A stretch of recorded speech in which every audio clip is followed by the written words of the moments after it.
I'm Gillean Smiley and I work with Langham Partnership here in Australia. I'm reading the last of our entries in our Advent devotionals, written by Joseph Byamukama, a Ugandan scholar who studied here in Australia.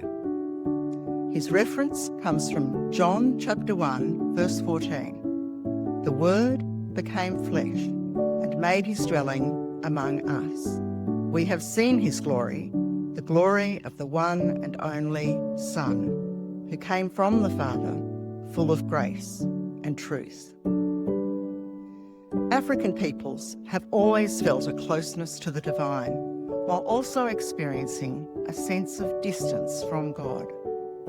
They sense a connection to the spiritual realm through nature, myths and stories, but these tales often recount how God withdrew from them because of their rebellion. Despite rebelling against God, they searched within creation and in vain for the salvation that only He can provide.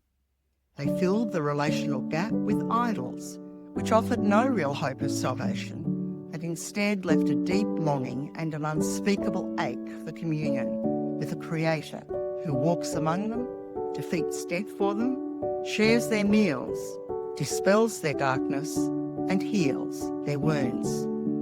For a long time, Africans have yearned for God to resolve their rebellion and to build his mud and wattle hut among them. We've yearned for a God who is near. Now, I said I'm telling a story about Africans, and I am. But Jews also had this longing for a saving God who is close to his people. John's Gospel describes the coming of this God to his people as a fulfillment of Jewish expectations. The context in which John the Evangelist writes is one filled with hope among God's people for the arrival of their God and his Messiah. See, for instance, John chapter 1, verses 19 to 25. The Jews asked John the Baptist if he was the expected Messiah, Christ in Greek, or Elijah, who would prepare the way for their Lord, Malachi chapter 3, verses 1 to 5, or the prophet, a Moses-like figure who would save God's people from their bondage, Deuteronomy 18, 15 to 19. The Baptist's response acknowledges this expectation, for he is the voice in the wilderness, charged with preparing the coming Lord's way, as foretold in Isaiah 43. Israel longed for God to resolve their rebellion and pitch his tent among them. They desired a God who is near. Every human heart longs for communion with God. We desire his nearness. We all yearn to be fully known and genuinely loved in a world free from sin and sickness, where death and evil hold no sway. We crave a God who is so close that all our struggles are lifted. We long for a salvation that only the God who is near can provide. John chapter 1 tells how Jesus embodies and satisfies our longing.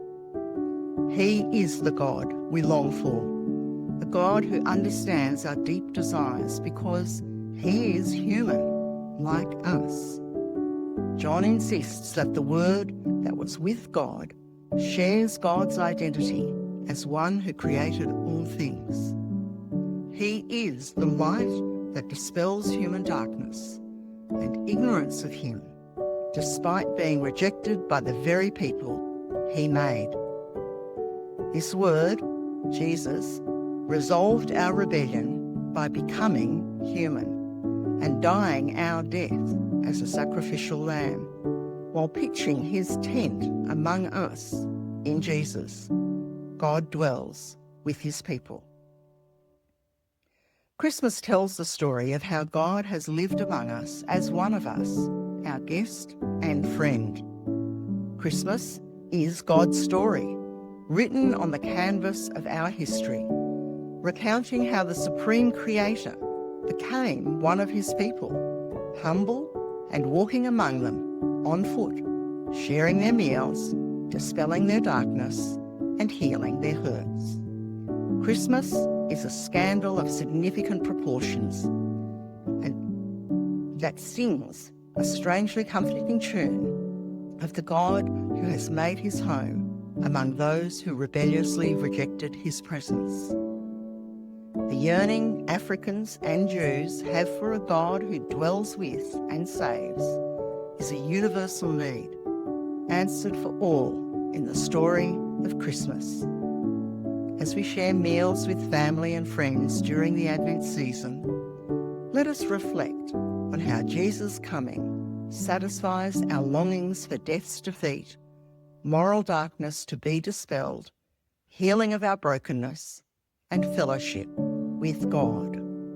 We have a God who is near. Thank you for reading these Advent devotionals with us, and all here at Langham pray that you may have a happy and blessed Christmas.